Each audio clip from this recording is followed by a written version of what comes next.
책 읽어주는 미주놀. 여러분 실적 시즌에도 책은 읽어야 됩니다.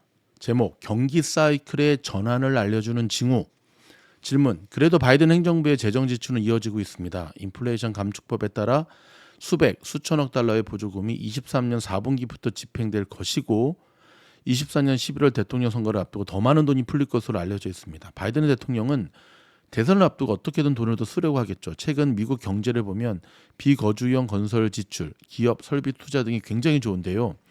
IRA와 반도체법에 따라 삼성, SK, LG 등 한국 기업들을 포함한 많은 기업이 대규모 전기차, 배터리, 반도체 공장을 미국 곳곳에 건설하고 있기 때문인 것으로 분석이 됩니다. 이런 공장이 완공되면 생산 인력도 대규모로 고용해야 하고요. 이게 미국 경제를 꾸준히 떠받칠 수도 있을 것 같아요. 답변. 재정 지출이 너무 많다는 사실이 시장에서도 점점 문제가 되고 있습니다. 금리가 오르고 있고 요즘에는 채권 자경단이라는 얘기까지 나옵니다. 1970년대에 돌았던 이야기인데요. 채권 시장 투자자들이 쏟아져 나오는 국채 인수를 거부해서 금리를 더 높임으로써 돈을 헤프게 쓰는 정부에 경고한다는 개념입니다. 채권 자경단. 의회 예산국은 2023년 회계연도에 연방정부가 GDP의 5.8%에 달하는 적자를 낼 것이라고 예상하고 있습니다. 이는 과거 전쟁이나 금융위기 등 심각한 경제적 위기 상황에서만 나타났던 수준입니다. 1962년부터 따져봤을 때 이보다 높은 비율의 재정 적자를 낸 적은 딱 7번밖에 없습니다. 글로벌 금융위기 때인 2009년에서 2012년, 팬데믹 때인 2020에서 21년이 대표적인 예입니다. 그런데 지금은 실업률이 3% 중반에 머무는 상황인데도 돈을 계속 그렇게 쓰고 있는 겁니다. CBO는 이를 줄이지 않으면 향후 수십 년 동안 이자율과 인플레이션이 높아지고 민간 투자와 성장이 감소할 것이라고 경고했습니다. 피치가 23년 8월에 미국의 국가 신용 등급을 한 단계 강등한 이유가 바로 그것입니다. 저도 정말 걱정이 돼요. 어느 순간 금리가 확 오를 수도 있어요. 장기 국채 금리가 연 6%까지 가지 못할 이유가 없습니다. 경제 데이터와 관계없이 말이죠. 저는 이번에 경기 침체가 온다고 해도 연준이 예전처럼 기준금리를 제로로 낮추기 어렵다고 봅니다. 인플레이션 때문이에요. 낮추더라도 3% 수준까지는 내릴 수 있을 거예요. 그러면 국채 금리도 많이 떨어지지는 않을 겁니다. 기업들도 잘 버티고 있어요. 부도율이 약간 올라가고는 있지만 과거 경기가 질문입니다. 자, 질문. 기업들도 잘 버티고 있어요. 부도율이 약간 올라가고는 있지만 과거 경기가 나빴을 때 비교하면 낮은 편이고요. 23년 어닝 시즌을 보면 S&P 500 기업들의 이익도 지속해서 예상보다 낮게 나오고 있습니다. 월가 애널리스트들은 23년 2분기를 바닥으로 기업 이익이 바닥을 치고 개선되기 시작할 것이라고 전망하고요. 답변.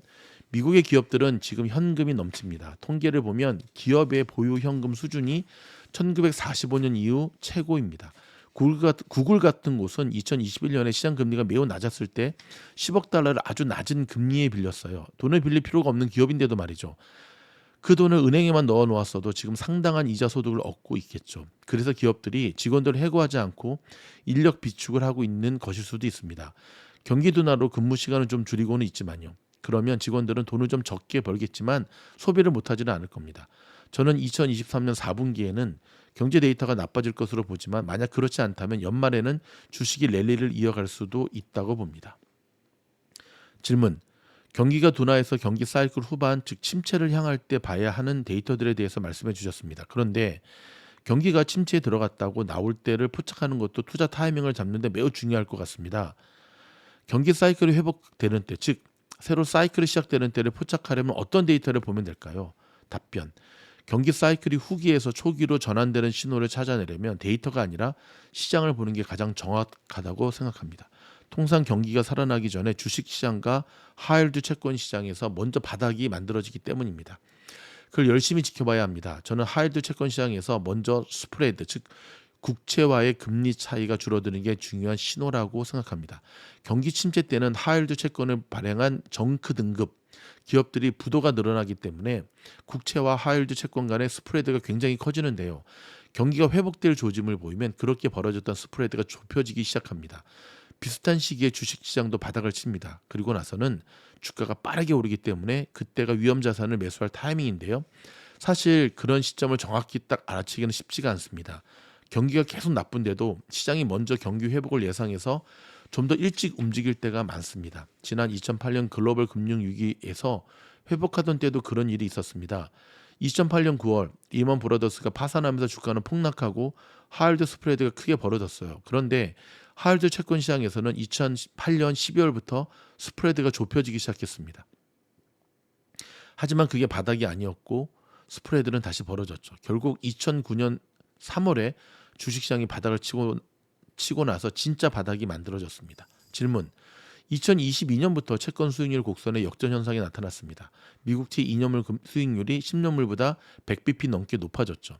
그런데 23년 하반기 들어 이런 역전폭이 줄었습니다. 통상 곡선의 역전을 경기 침체의 신호로 여기는데요. 그렇다면 이런 곡선의 정상화, 즉 단기 금리가 장기 금리보다 낮아지는 현상이 발생한다면 그걸 경기 회복을 가리키는 신호로 볼 수가 있나요? 답변. 그것도 경기 사이클 초기가 가까웠을 때 나타나는 징후의 하나입니다. 금융 상황 지수가 바닥을 찾는 것, 제조업 PMI가 통상 40 중반까지 떨어지는 것, PMI는 50을 기준으로 그 위에 있으면 확장 국면, 아래에 있으면 위축 국면에 있음을 가르치죠. PMI 세부 지수 가운데 신규 수주가 바닥을 찍고 살아나는 것 등도 마찬가지입니다.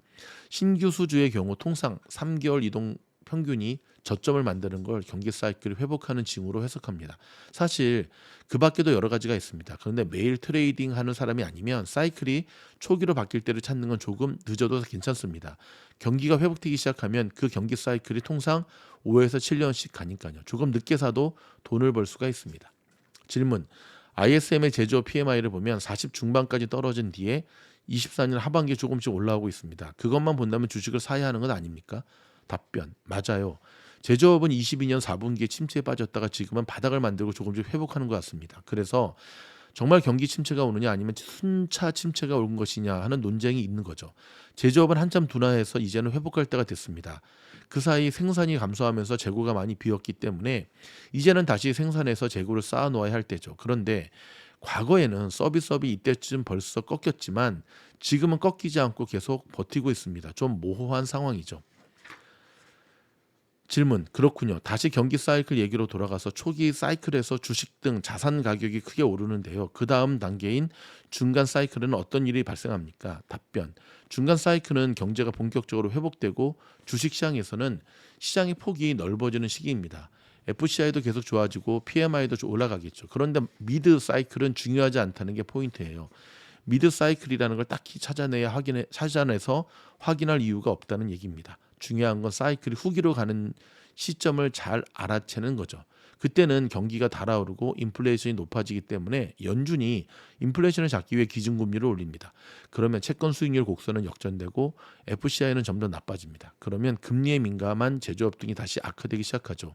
이 사이클 후기에서 중요한 건 무엇보다 주가가 침체가 오기 직전까지 랠리를 이어간다는 것입니다. 그래서 P/E가 역사적으로 높아집니다. 왜냐하면 주식 투자자들이 경기가 침체에 빠지지 않고 계속해서 좋게 유지되거나 연착륙을 거쳐 되살아날 것으로 믿기 때문입니다. 경제 데이터가 연착륙을 가리키는 것과 경착륙을 가리키는 게 섞여서 나오는 시기인데요. 통상 주식 투자자들은 희망적으로 보고 투자합니다. 특히 23년처럼 소비가 지속해서 버텨주거나 연방정부가 계속 재정 지출을 확대한다면 침체로 향하는 마지막 도미노가 잘 넘어가지 않을 수도 있습니다. 여러분 그거 아시죠? 리만 브라더스 사태가 터지기 직전까지 주식시장은 올랐다는 사실. 다음 영상에서 뵙겠습니다.